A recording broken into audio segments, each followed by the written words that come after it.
Have you ever wondered what happens when ancient warrior wisdom meets modern warfare, and the most powerful military minds in history fail to see death coming from the shadows?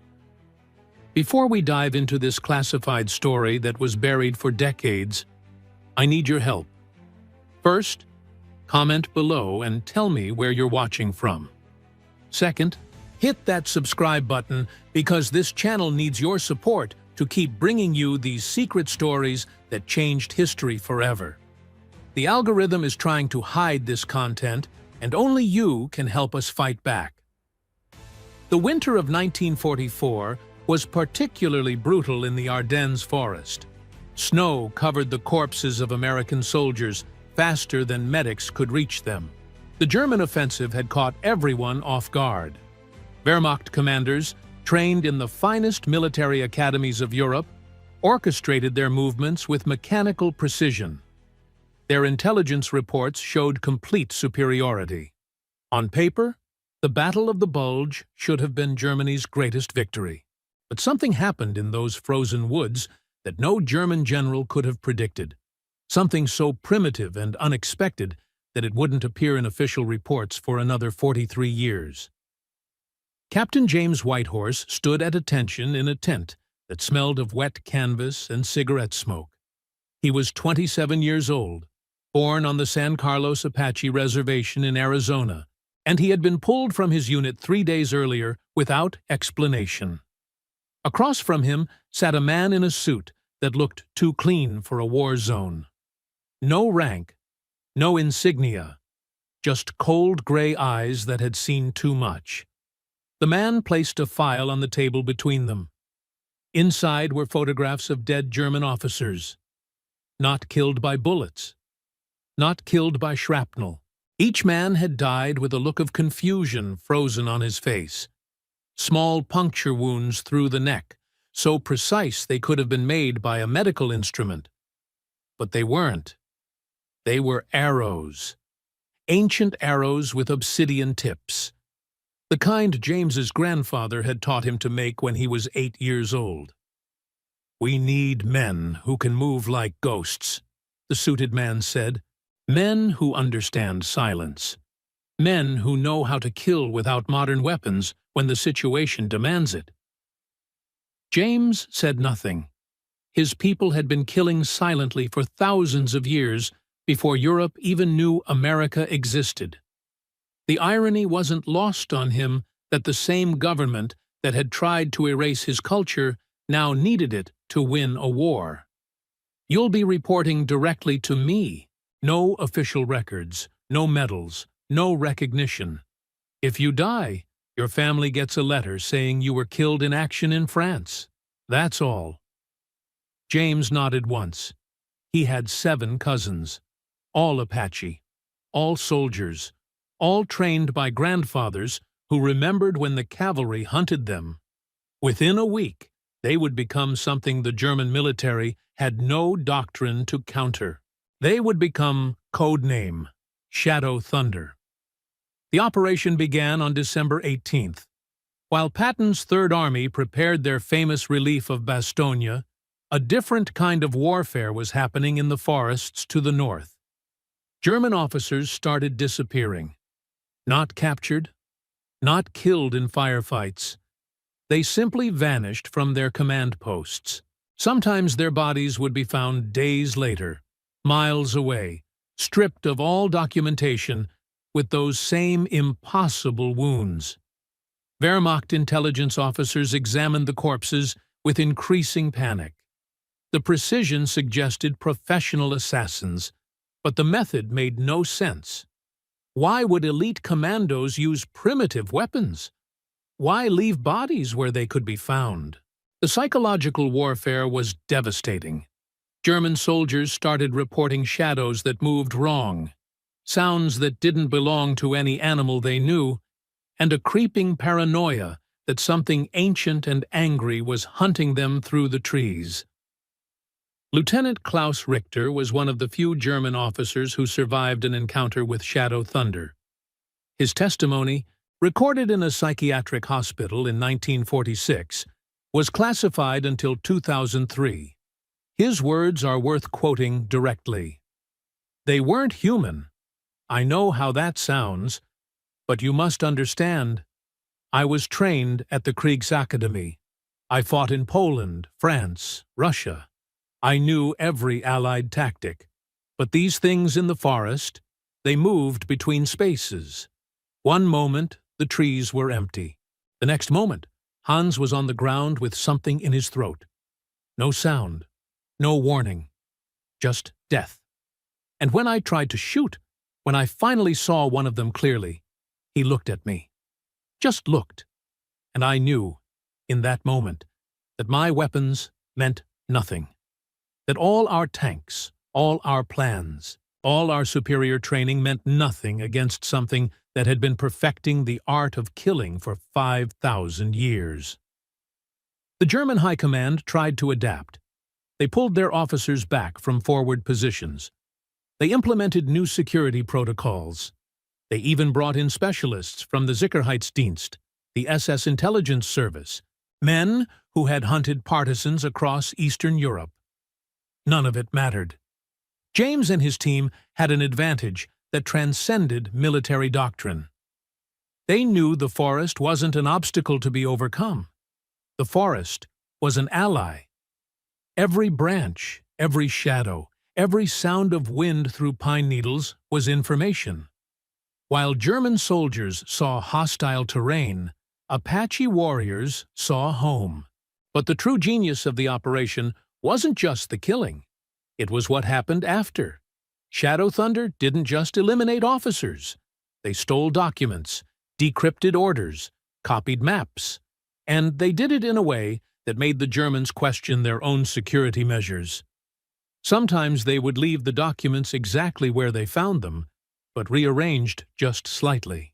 Sometimes they would take one page from a multi-page order, leaving the Germans to wonder what information had been compromised. The psychological impact was extraordinary. Officers started sleeping with their sidearms loaded. They stopped trusting their own guards.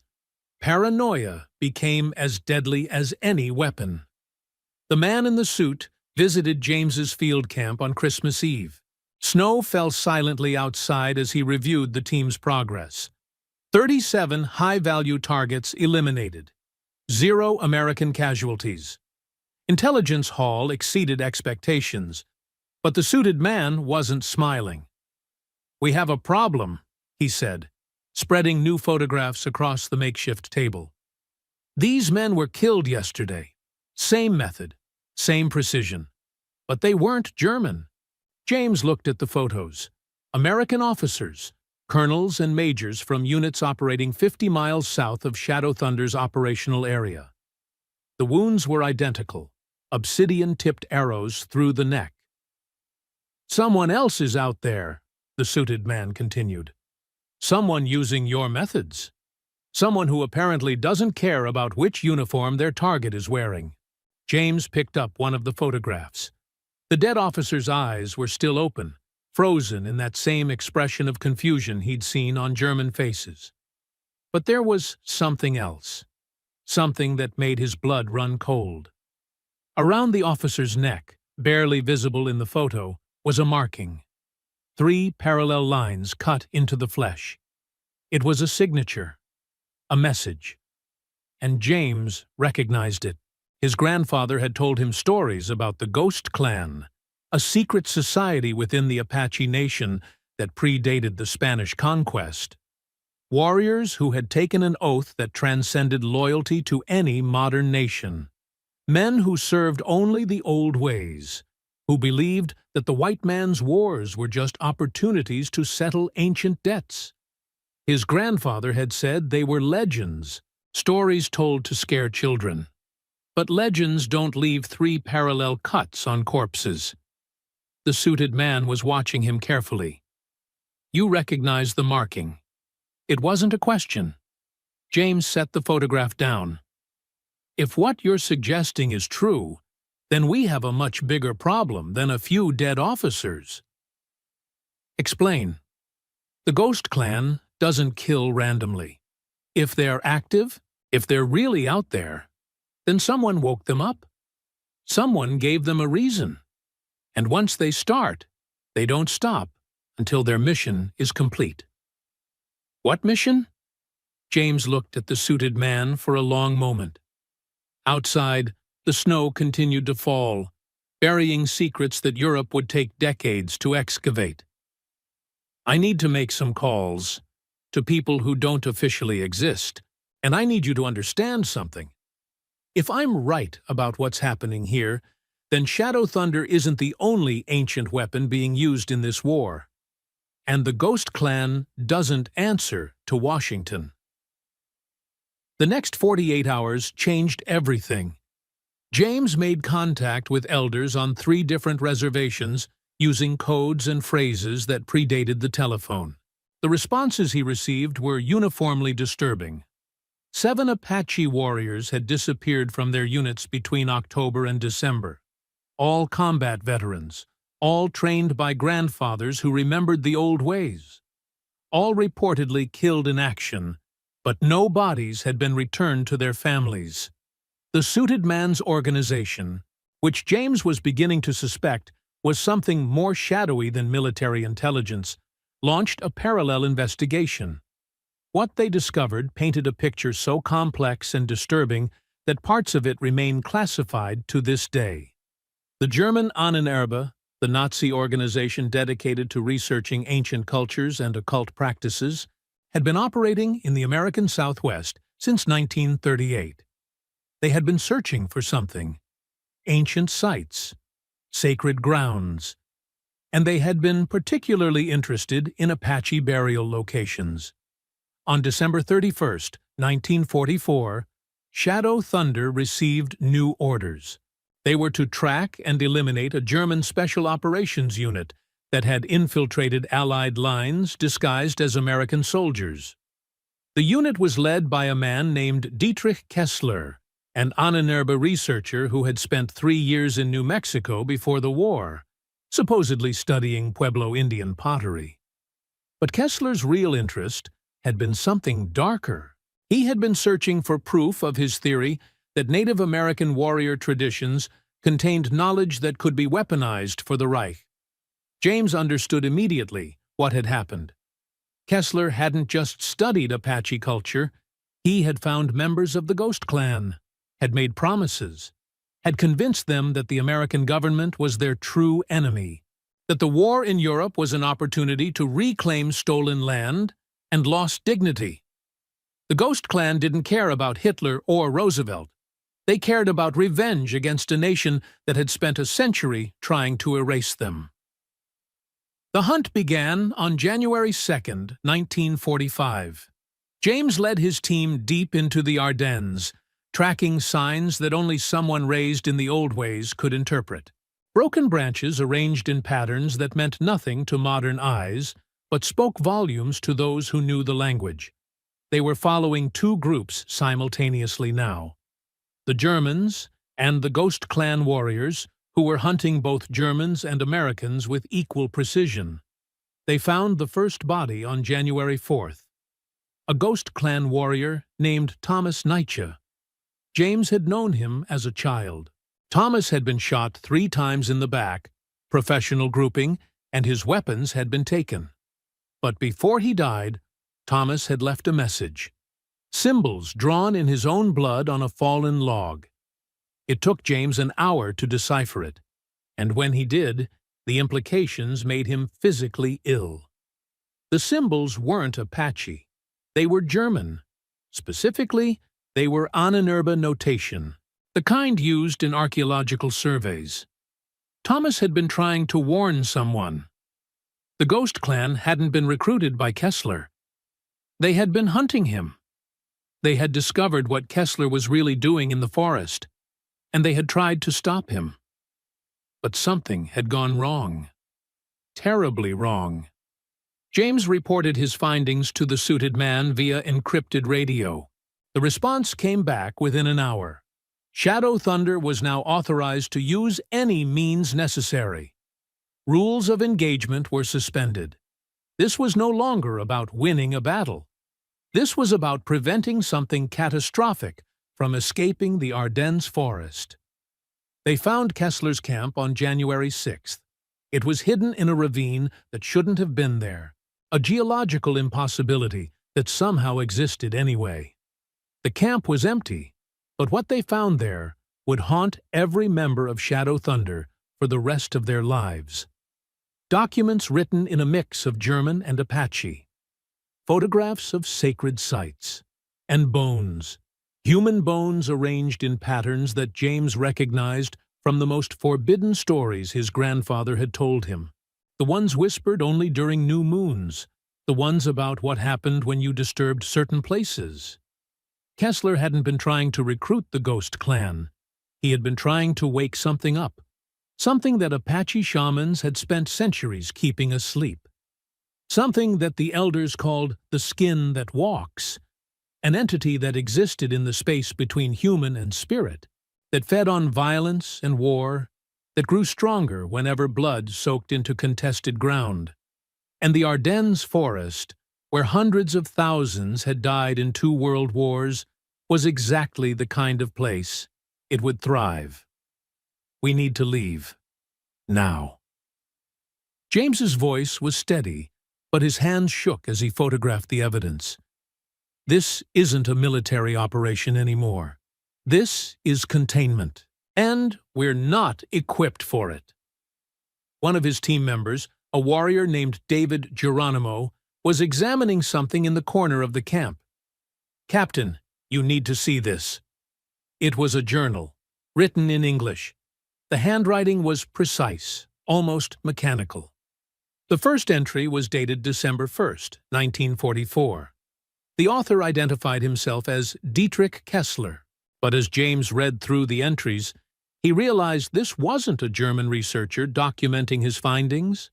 This was a confession, and what it confessed was impossible. The Ghost Clan warriors found me on November 28. I thought they would kill me. Instead, they thanked me. They said I had given them a gift. They said the Americans needed to understand what they had stolen. They said the land remembers every broken treaty, every murdered child, every lie. And then they showed me what I had awakened. God help me, they showed me. The journal entries became increasingly incoherent after that. References to shadows that breathed, trees that bled, ground that whispered. And then, on December 30th, the final entry. It's too late to stop now. The skin that walks is awake, and it's hungry. The Ghost Clan thinks they can control it. They think it will only kill Americans. But they don't understand. It doesn't discriminate.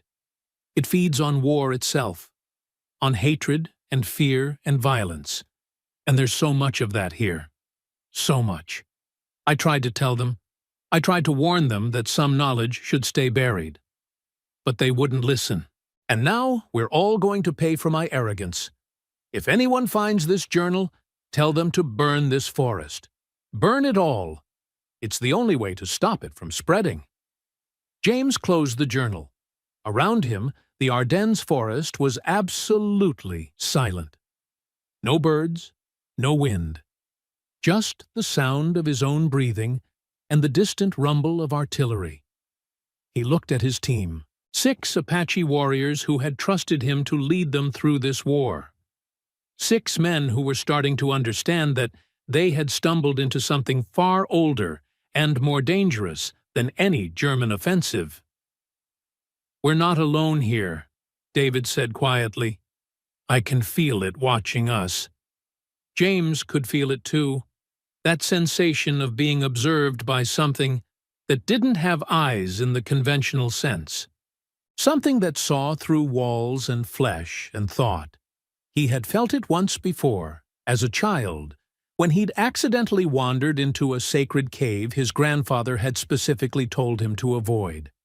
The same wrongness, the same sense that he was standing in a place where the normal rules of reality bent. The radio crackled to life. The suited man's voice was tense. "Shadow Thunder, we have a situation. All German forces in your sector have withdrawn. Complete radio silence for the past 6 hours. Allied scouts report the entire area is empty. No bodies. No equipment. Just empty positions. Please confirm your status. James keyed the microphone. Confirmed. But empty doesn't mean safe. Whatever Kessler awakened, it's still here. And I don't think it cares about military boundaries anymore. Static. Then, clarify awakened. What exactly are we dealing with? How could he explain? How could he put into words something that existed in Apache oral tradition but had no equivalent in Western military doctrine? Something that feeds on war, on violence, and right now, in this forest, with hundreds of thousands of soldiers killing each other, it's getting stronger every day. More static. A long pause. Then, orders are to extract immediately. Head to these coordinates. He read off a location 30 miles northwest. There's a medical convoy waiting. You'll be evacuated to Paris, then back to the States. This operation is concluded. With respect, sir, this operation is just beginning. If we leave now, that's an order, Captain. You and your team have done extraordinary work. But this is beyond your mandate. We have specialists inbound who are better equipped to handle this situation.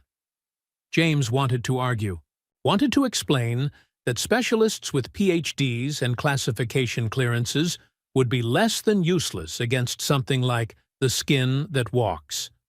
But orders were orders, and part of him, the part that wanted to survive, wanted to see his family again, was relieved. They left the ravine as the sun set. The extraction point was a full night's march through enemy-occupied territory. But the Germans were gone. As they moved through abandoned positions, James saw evidence of hasty withdrawals. Meals left uneaten, weapons abandoned, and everywhere that same oppressive silence. They found the first German body 2 hours into their march, then another, then 12 more in a cluster, all bearing the marks of the Ghost Clan. But there was something different about these kills, something wrong. The precision was gone. These men hadn't been killed by warriors. They had been butchered by something that enjoyed the act. The 3 parallel cuts weren't on the neck anymore. They were everywhere, on arms, legs, faces, like the killer had been practicing or celebrating. David found something clutched in one German soldier's hand, a piece of paper. On it was written a single sentence in Apache: "Feed the hunger or become the meal." James understood then. The Ghost Clan hadn't been trying to control the skin that walks. They had made a deal with it. Feed it Americans, feed it Germans, feed it anyone. Just keep it satisfied enough that it wouldn't turn on them. But the problem with deals like that is they never end. The hunger never stops. It only grows. They reached the extraction point at dawn. The medical convoy was there, as promised. But the suited man wasn't. Instead, James found a sealed envelope with his name on it. Inside was a single sheet of paper. Captain Whitehorse.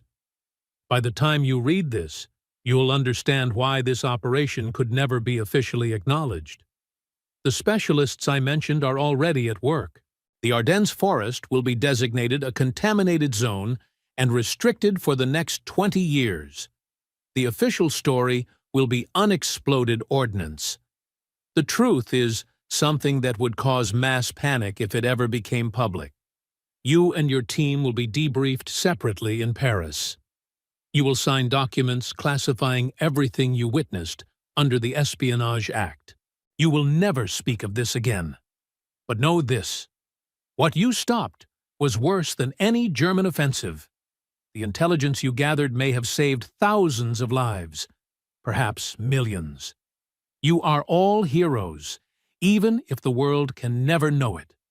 Destroy this letter after reading. James burned the letter and watched the ashes scatter in the winter wind. Behind him, the Ardennes forest stretched across the horizon, dark and deep and full of secrets that wouldn't surface for generations. Somewhere in those trees, something was still hungry. Somewhere in those trees, the Ghost Clan warriors were learning the cost of making deals with ancient powers. And somewhere in those trees, Dietrich Kessler's worst fears were coming true. The convoy drove north as the sun rose higher. None of the Shadow Thunder warriors spoke. They were all thinking the same thing. Wars end. Nations fall. Empires crumble.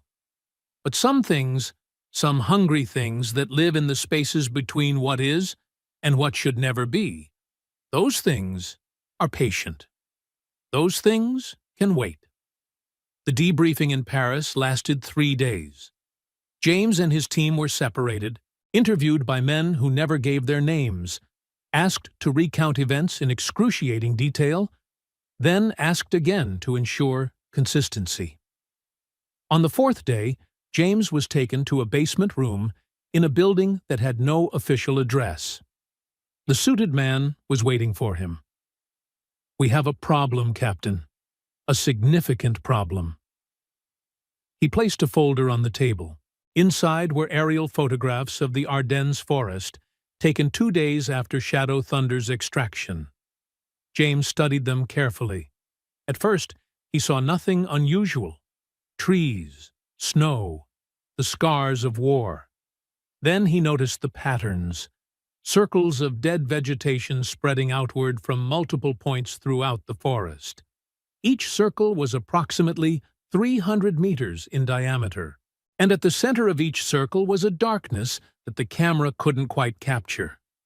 Not shadows, something else, something that absorbed light. "We've counted 47 of these sites," the suited man continued. "They appeared overnight. Ground teams report extreme temperature drops near the centers. Electronic equipment fails within 50 meters. And animals avoid the areas completely. No birds, no deer, nothing." James traced his finger along one of the circles. "The Ghost Clan. They're creating feeding grounds." "Explain." "In the old stories, when the skin that walks manifested, shamans would create containment zones, sacred circles where the entity could feed on offerings without spreading. But those were controlled rituals. What we're seeing here, this isn't containment. This is cultivation. They're making it stronger." The suited man lit a cigarette with hands that weren't quite steady. "The specialists we sent in, the ones I told you about, they never reported back. We sent a second team. Same result. Then a third. On the third attempt, we received one radio transmission before losing contact. Would you like to hear it?" He didn't wait for an answer. He pressed play on a reel-to-reel recorder. Static. Then a voice, young, American, terrified. "Oh God, oh Jesus Christ, they're not dead. The Germans aren't dead. They're moving, but they're not. They're not breathing. Their eyes are wrong. They're all wrong. And the trees are watching us. And I can hear it laughing. It's laughing at us. It knows we came here to stop it. But we can't. You can't kill something that's already. The transmission cut off. Just static after that. No screams, no gunfire, just silence. James looked at the suited man. "How many men did you send?" 37. All experienced, all armed, all gone. You need to evacuate every Allied position within 100 miles of those circles. You need to do it now." "That's not possible." Eisenhower is planning the final push into Germany. The Ardennes is a key staging area. We have over 200,000 men in that sector. Then you need to tell them what they're facing. The suited man laughed. It was a bitter sound. "Tell them what?" "That we accidentally awakened an ancient Native American demon. That it's being fed by rogue Apache warriors who've made some kind of blood pact with it? That it's spreading through the forest, turning dead soldiers into puppets? The entire command structure would think we'd lost our minds. And even if they believed us, what then? How do you fight something like that? James had no answer, because the truth was, you didn't fight the skin that walks. You contained it, you appeased it, or you ran.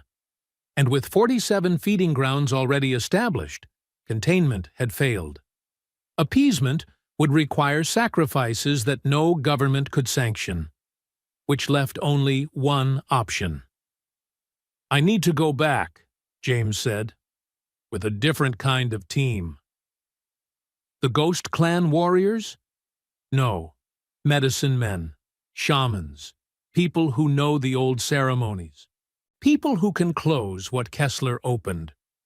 The suited man stubbed out his cigarette. "I'll need 24 hours to make arrangements. But, Captain, you should know something. We've been monitoring radio traffic from the Ardennes. The Germans are sending their own specialists, men from the Ahnenerbe, men who understand what they're dealing with. And they're not trying to close it. They're trying to weaponize it." Of course they were. James thought about the journal they'd found in Kessler's camp. The researcher had tried to wake something up for the Reich. He'd failed to control it, but that wouldn't stop others from trying. The potential was too enormous.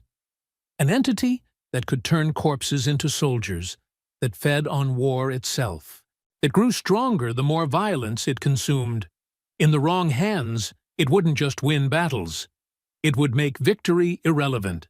Because the skin that walks didn't care about ideology or territory. It cared about sustaining itself, and a world at endless war would provide infinite sustenance. James was flown back to the United States that night, to Arizona, to the San Carlos Reservation. He arrived at dawn and went directly to his grandfather's house. The old man was waiting on the porch as if he'd known James was coming.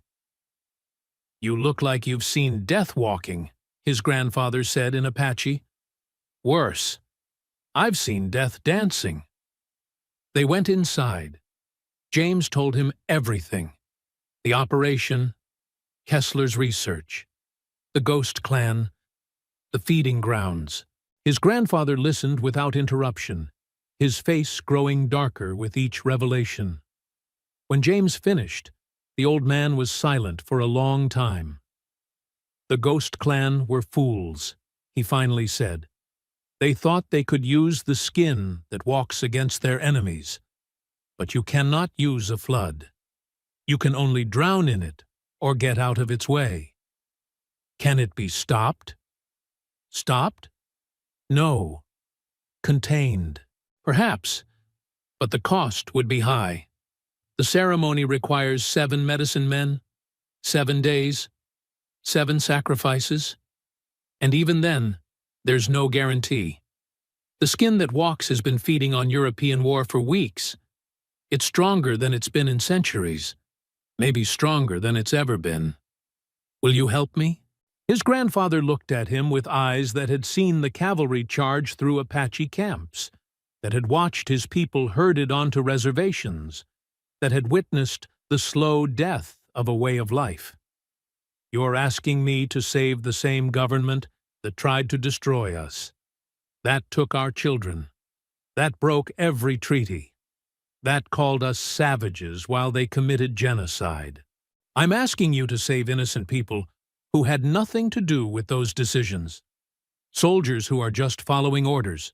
Civilians who will die if this thing spreads beyond the forest. And the Ghost Clan? What of them? They made their choice. They thought they could control something that exists beyond morality. They were wrong. And now they're probably dead, or worse." His grandfather stood and walked to a locked trunk in the corner of the room. From it, he withdrew items James had never seen before. Sacred items, ceremonial items, items that predated the reservation, the cavalry, even the Spanish. I will gather the others. But James, you must understand something. If we do this, if we attempt the binding ceremony, we will be breaking laws that are older than nations. We will be interfering with forces that were set in motion long before humans walked this land. There will be consequences. Not today, not tomorrow, but someday the debt will come due. What kind of consequences? The kind that echo through generations. Within 48 hours, 7 medicine men from different Apache bands arrived at the reservation. They ranged in age from 52 to 93. Each had been trained in the old ways. Each had maintained the sacred knowledge despite decades of government suppression. And each understood that what they were about to attempt might very well kill them. The suited man arranged transport. A military aircraft flew them to Belgium on January 15, 1945. From there, they were driven to a forward operating base 20 miles from the nearest feeding ground. The base commander, a colonel who had been briefed on exactly nothing, looked at the elderly Apache men with unconcealed confusion. "These are your specialists," he asked the suited man. "These are the only people in the world who can stop what's happening in that forest. With all due respect, they look like they can barely walk. How are they supposed to combat enemy forces?" "Colonel, the enemy forces are the least of our concerns right now. I need you to provide security for these men. Keep them alive long enough to complete their work. That's your only mission." The colonel wanted to argue. James could see it in his face. But orders were orders. He assigned a platoon to escort duty and provided what supplies the medicine men requested. Most of it seemed nonsensical to the soldiers. Sage, cedar, obsidian, corn pollen, ancient tools that should have been in museums. But they loaded everything into trucks and prepared to move out at dawn. James's grandfather pulled him aside before they left. "You cannot come with us. This ceremony is for medicine men only. Any warrior who enters the circle while we work will be consumed." "Then how do I protect you?" "You don't. You hold the perimeter. You keep the Germans and the Ghost Clan away. You give us 7 days. And if we fail, if you hear us scream, if you see the light go out, you run. You get everyone out. And you tell the government to burn this entire forest to ash." They moved out at 0500 hours. The drive to the first feeding ground took 3 hours. The roads were empty. Too empty. American and German positions that should have been manned were abandoned. Equipment left behind. No signs of combat. Just emptiness. They reached the perimeter of the feeding ground at noon. James felt it immediately. That wrongness. That sense of reality bending. The temperature dropped 15 degrees in the span of 20 meters. Frost appeared on the trucks despite the relatively mild winter day. And the silence. God, the silence. Like the world was holding its breath. The medicine men dismounted and approached the darkness at the center of the circle. James wanted to stop them, wanted to pull his grandfather back, but he held his position, watched as the 7 old men walked into that light-absorbing void and disappeared. For the first day, nothing happened. James and his security detail held their position, kept watch, waited.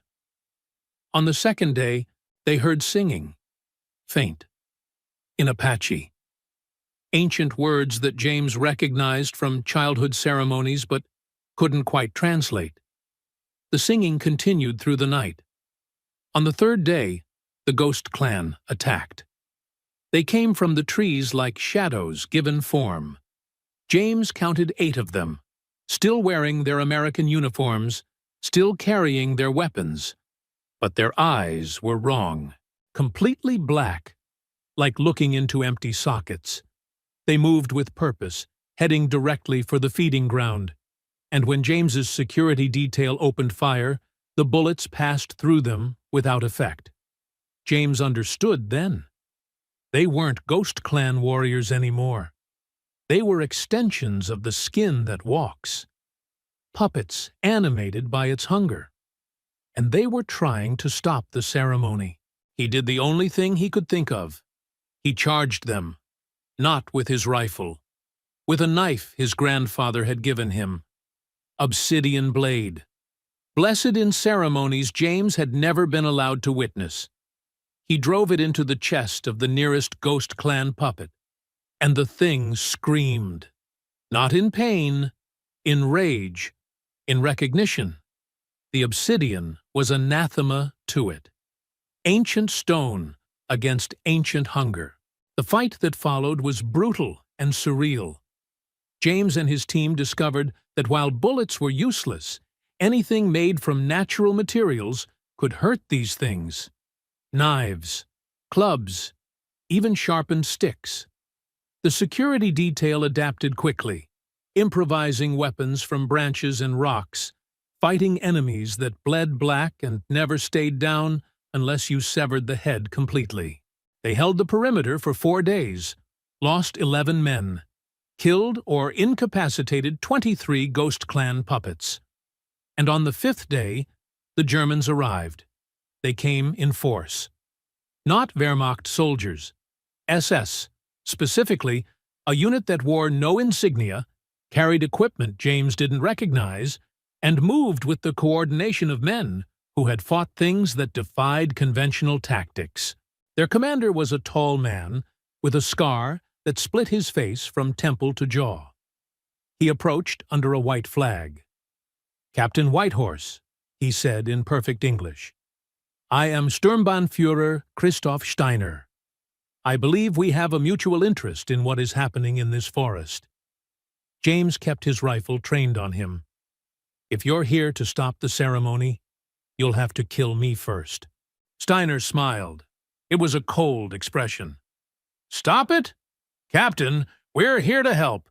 You see, my superiors made the same mistake as your Ghost Clan friends. They thought they could control the skin that walks, use it as a weapon. But control is an illusion. The entity takes what it wants.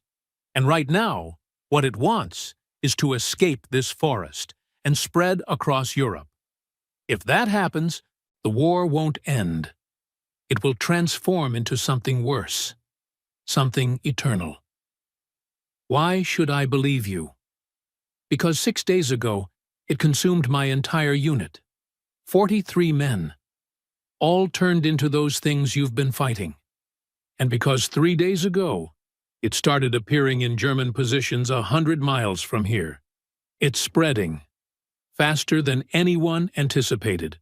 Your medicine men are our last hope. So I'm proposing a temporary truce. We hold this perimeter together. We give them the time they need to complete their ceremony. And then we go back to killing each other. Agreed? James looked at the German's eyes, saw no deception, only exhaustion and fear. He lowered his rifle. Agreed. They fought together for the next 2 days, American and German soldiers side by side, holding back wave after wave of puppets. The skin that walks through everything at them. Ghost Clan warriors, German soldiers, American corpses dragged from the frozen ground, even civilians from nearby villages transformed into hollow-eyed attackers that remembered nothing of their former lives. On the morning of the 7th day, the singing stopped. The darkness at the center of the feeding ground began to collapse inward, and James's grandfather emerged, alone, carrying a staff wrapped in sage and eagle feathers. He looked like he'd aged 20 years. His hands shook, but his eyes were clear. "It's done," he said. "The binding is complete. But, Captain, you need to understand something. We didn't stop it. We couldn't. It's too strong now. All we could do was limit it. Contain it to this forest. As long as the binding holds, it cannot spread beyond these trees, but it will always be here, always hungry, always waiting. Steiner stepped forward. For how long? Until someone is foolish enough to break the binding, or until enough violence occurs in this place to overcome the ceremony. If another war is fought here, if enough blood is spilled, the binding will fail.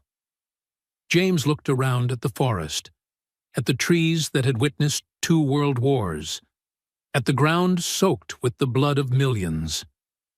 Then we need to make sure no war is ever fought here again. His grandfather shook his head. Wars will always be fought. That's the nature of men. All we can do is warn those who come after us, tell them the truth, make them understand that some ground is cursed not by God, but by what men do to each other. They buried the 6 medicine men who hadn't survived the ceremony in that forest, marked their graves with stones that bore no names. James shook hands with Steiner, and they parted ways without another word. The suited man arrived that evening to debrief them. When James told him about the binding, about the limitation, about the warning, the man's face went pale. "This forest will be a battleground again," he said. "The strategic location is too important. In the next war, in the war after that, armies will fight here." "Then God help them," James's grandfather said, "because we won't be here to save them." The records of Shadow Thunder's operation were sealed in 1946, classified under multiple levels of security. The official story stated that the unit had conducted successful intelligence-gathering operations in the Ardennes, but had been disbanded due to the war's conclusion. James and his surviving team members were awarded Bronze Stars in a closed ceremony. No citations, no specifics, just medals and handshakes and orders never to speak of what they'd done. But the story didn't end there, because stories like this never really end. They just go quiet for a while. In 1964, during NATO exercises in the Ardennes, 3 soldiers disappeared. Their bodies were found a week later, marked with 3 parallel cuts. In 1978, a team of Belgian archaeologists investigating World War II sites reported equipment failures and extreme temperature drops in specific areas of the forest. In 1992, a German tourist filming a documentary captured footage of figures moving through the trees at night. Figures that cast no shadows. The footage was confiscated by Belgian authorities and never released. James Whitehorse returned to the San Carlos Reservation after the war. He never spoke publicly about his service, never told his children the full truth about what he'd done in Europe. But on his deathbed in 2001, he called his grandson to his side and gave him a leather journal. Inside were details of the operation, names, dates, coordinates, and a warning written in Apache. The binding will not last forever. When the signs appear, when the darkness spreads again, someone will need to complete what we started. 7 medicine men, 7 days, 7 sacrifices. The knowledge is there if you know where to look. But pray to God and Jesus Christ that you never need to use it. Pray that the hunger sleeps. Because if it wakes fully, if it ever escapes those trees, no amount of prayers will save us. His grandson, a professor of anthropology at Arizona State University, tried to have the journal authenticated, tried to corroborate the story. But every official channel he contacted denied the existence of Shadow Thunder, denied that Apache soldiers had been used for special operations, denied everything. Until 2003, when the German government declassified certain Ahnenerbe documents, and suddenly, impossibly, parts of James's story began to check out. There was a researcher named Dietrich Kessler. He had been in New Mexico in the 1930s. He had been part of a unit that operated in the Ardennes in 1944. And he had died in that forest, along with his entire team, under circumstances the German government still refuses to discuss in detail. The suited man from James's operation was never identified. No photographs, no records.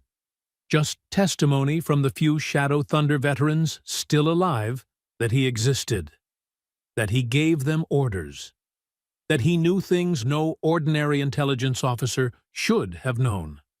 Some researchers speculate he was OSS, the predecessor to the CIA. Others think he was part of a darker organization, something that operated in the shadows even deeper than official intelligence services. But whoever he was, he took his secrets with him to the grave. Today, the Ardennes forest is a popular tourist destination. Battlefield tours, memorials, museums. Thousands of people walk those trails every year, never knowing what lies beneath the beautiful trees, never understanding why certain areas of the forest are inexplicably colder than others, never questioning why animals avoid specific clearings, never hearing the faint singing that sometimes drifts through the woods on quiet nights, singing in a language that predates Europe itself. And in Arizona, on the San Carlos Reservation, 7 young men are being trained by the few remaining elders who remember the old ceremonies, just in case the binding fails, just in case the hunger wakes, just in case the world forgets that some wars never truly end, they just change form, and that some enemies cannot be defeated with bullets and bombs, only contained with prayers and sacrifice, and the kind of courage that transcends nations and ideologies. Because the truth that James Whitehorse learned in that frozen forest in 1945 is still true today. There are forces in this world older than countries, older than religions, older than recorded history. Forces that feed on human weakness, on violence and hatred and pride. Forces that wait patiently in dark places, growing stronger every time we forget that our real battle isn't against each other, but against the shadows we create with our own worst impulses. The Apache people knew this long before Europeans arrived in America. Their shamans understood that spiritual warfare was real, that some battles couldn't be won with physical weapons, that the only true defense against darkness was faith, unity, and an unwavering commitment to something greater than self-interest. That's why James's grandfather insisted the ceremony end with prayers to God and Jesus Christ. Not as an afterthought, but as the foundation. Because without divine guidance, without acknowledging that there are powers beyond human understanding, we're just children playing with matches in a room full of dynamite. If you're watching this video, if you've made it this far through this story, understand that it's not just a historical curiosity, it's a warning. The Ardennes forest is not unique. There are places like it all over the world. Places where enough violence has occurred to thin the barrier between what is and what should never be. And in our modern world, with our endless conflicts and our weaponized hatred, we're creating new feeding grounds every day. We're inviting darkness to our table and then acting surprised when it doesn't leave. The lesson isn't that we need more weapons, more security, more walls. The lesson is that we need to stop feeding the hunger, stop perpetuating cycles of violence, stop thinking that our enemies are less human than we are. Because every time we dehumanize another person, every time we choose hatred over understanding, we're making the skin that walks stronger. We're giving it permission to spread. We're ensuring that the next generation will have to fight the same battles we're fighting now. James Whitehorse understood this. So did his grandfather. So did the 7 medicine men who gave their lives to contain something that human arrogance had awakened. They knew that the only way to truly fight darkness is with light, not the light of bombs and artillery, the light of faith, of compassion, of recognizing that we're all in this together, regardless of nationality or ideology or the uniforms we wear. So the next time you feel that hunger for revenge, that desire to see your enemies suffer, remember what's waiting in the shadows. Remember what grows strong on human pain. And choose differently. Choose to break the cycle.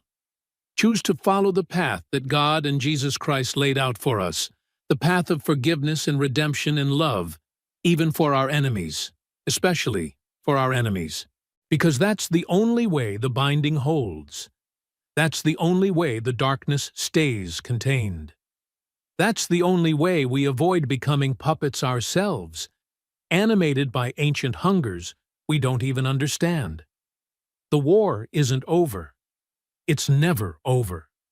But we get to choose which side we're fighting for every single day, with every single decision we make.